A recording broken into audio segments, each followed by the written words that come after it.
Um olhar sobre o corpo.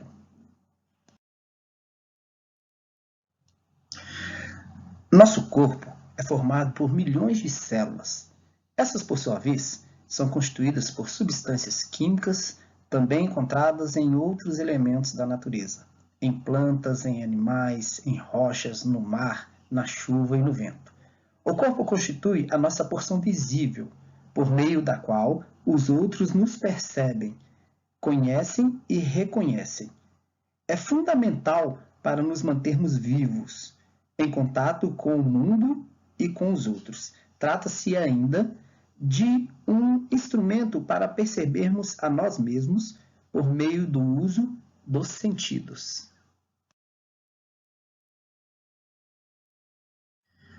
Nosso corpo também é responsável por funções vitais para nós. Ele é responsável, por exemplo, pela respiração e pela digestão, a qual sem elas nós não conseguiríamos sobreviver.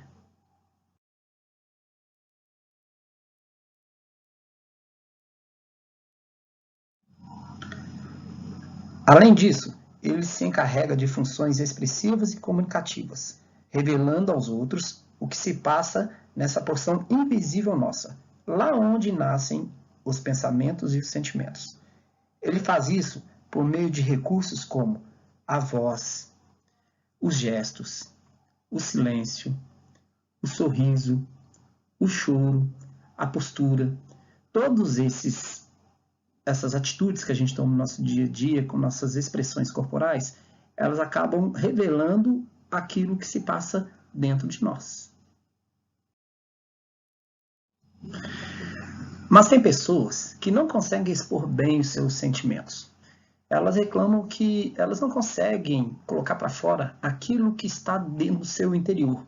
E muitas vezes elas querem agir de uma forma e agem de forma diferente. E outras vezes, elas, por intenção, não querem revelar o que se passa dentro delas verdadeiramente e tentam o tempo inteiro mascarar aquilo que ela está sentindo.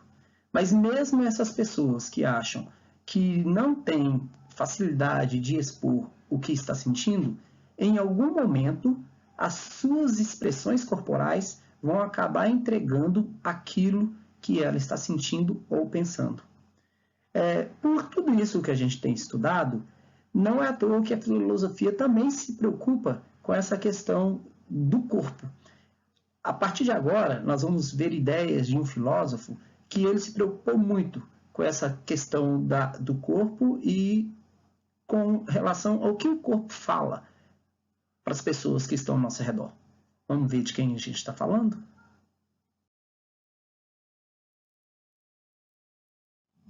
Esse filósofo é René Descartes, que nasceu na França no finalzinho do século XVI e viveu até meados do século XVII.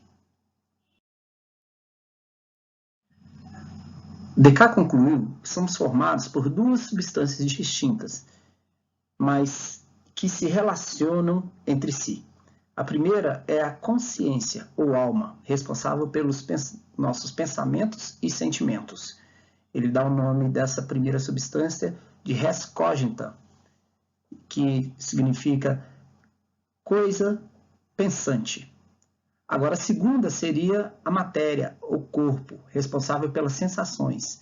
Ele dá esse nome dessa segunda substância de res extensa, ou coisa extensa. Porque para ele, o corpo seria a extensão dos nossos pensamentos. Descartes também compara o nosso corpo a uma máquina, pois para ele, o nosso corpo ele funciona como se fosse um relógio. Quando você dá uma corda no relógio, você não precisa ficar mandando o relógio marcar a hora. Ele vai marcar automaticamente, porque ele já está programado para marcar essas horas. A mesma coisa é o nosso corpo. Segundo ele, nosso corpo seria uma máquina porque ele já funciona. Nós temos a respiração, nós temos os batimentos cardíacos, a regeneração celular, a digestão e várias outras funções do corpo que não precisa de consciência para que elas funcionem. Por isso ele compara o nosso corpo, que funciona, segundo ele, automaticamente em suas várias funções.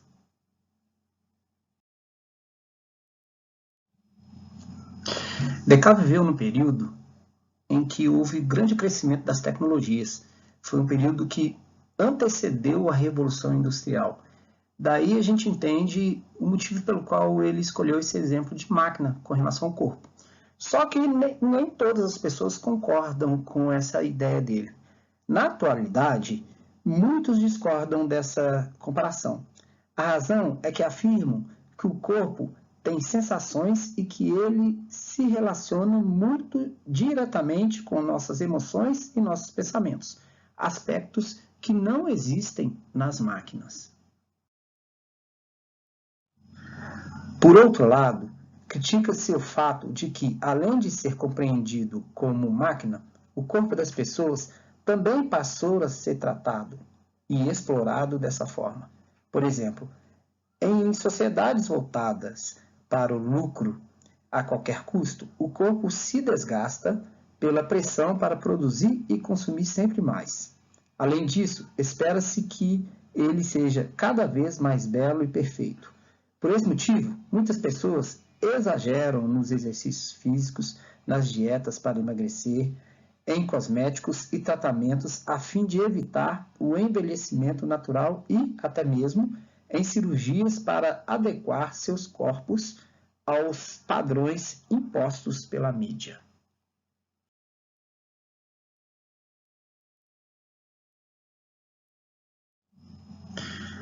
Para refletir mais sobre essas questões que discutimos até agora, pense um pouco em cima dessas questões aqui da atividade Hora de Filosofar. Primeiro ponto.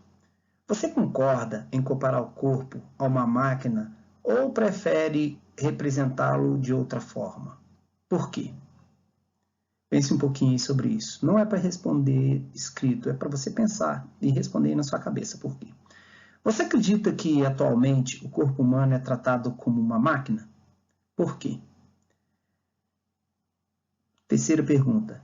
Que relações podemos estabelecer entre o corpo, os sentimentos e os pensamentos de uma pessoa? Tem relação? O corpo tem relação com o sentimento e com os pensamentos? Sentimentos e pensamentos são a mesma coisa? Pense um pouquinho sobre isso.